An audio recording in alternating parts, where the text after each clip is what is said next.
ឡើងមិនទាន់មាត់បងអាកងរងាវរាវរកមាត់អូនទេដឹងមិនដឹងជារងាវស្អីឡើងមិនទាន់មាត់បងអាកងរងាវរាវរកមាត់អូនទេដឹងមាត់អូនទេជាមជ្រុងរៀនអញចឹងធ្វើម្លេចវាដឹងប្រឹងរងាវហៅអាកុកមាត់បងច្រលើមខ្លាំងឡើងចោលនឹមចំប៉ៅណែឡើងកកាយស្រូវអាកុកមាត់បងច្រលើមខ្លាំងឡើងចោលនឹមចំប៉ៅណែឡើងកកាយស្រូវវាខលដោយម្ចាស់អួយផ្ដេសផ្ដាស់ផ្ដាំឪតមាត់អូនទៅនៅសំងំឈឹង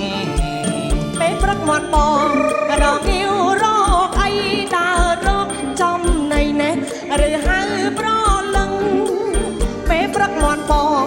រងាវរកអីដើររកចំណៃណែឬហៅប្រលឹងវាថារងាវរកមាត់អូននឹងក្តោបលឺម្លឹងវាប្រឹងតែថ្មីអូនសក់មាត់ឈ្មោលពោលឺពេញស្រុកកូនពេញសំបុកណែតុងឲ្យតែស្រីអូនសក់មាត់ឈ្មោលពោលឺពេញស្រុកកូនពេញសំបុកណែតុងឲ្យតែស្រីព្រោះតែមន់ញីមានឈ្មោលពីរ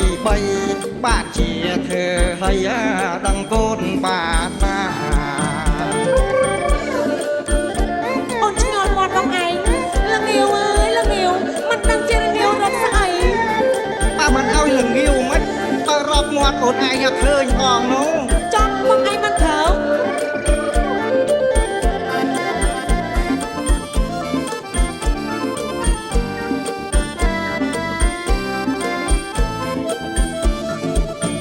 ឡើងមិនទាន់មាត់បងអាកងរងាវរាវរកមាត់អូនទេដឹងមិនដឹងជារងាវស្អីឡើងមិនទាន់មាត់បងអាកងរងាវរាវរកមាត់អូនទេដឹងមាត់អូនទេជាមជ្រុងរៀនអញចឹងធ្វើម្លេចវាដឹងប្រឹងរងាវហៅ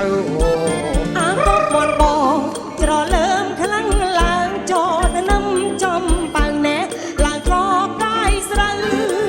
អាកុកមាត់បងច្រលើមខ្លាំងឡើងចោលនឹមចំប៉ៅណែឡើងកកាយស្រូវវាខលដោយម្ចាស់អួយផ្ដេសផ្ដាស់ផ្ដាំឪតមាត់អូនទៅនៅសំងំឈឹងពេលព្រឹកមាត់បងរងាវរកអីដើររកចំណៃណែ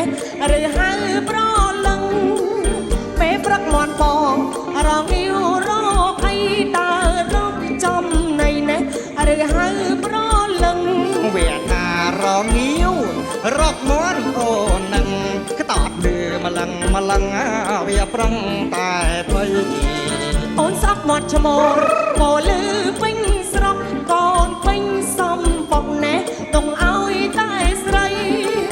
អូនសក់មាត់ឈ្មោលពោលឺពេញស្រុកកូនពេញសំបុកណែតុងឲ្យតែស្រីព្រោះតែមន់ញីមានឈ្មោលពីរ3បាទជាធ្វើឲ្យដឹងកូ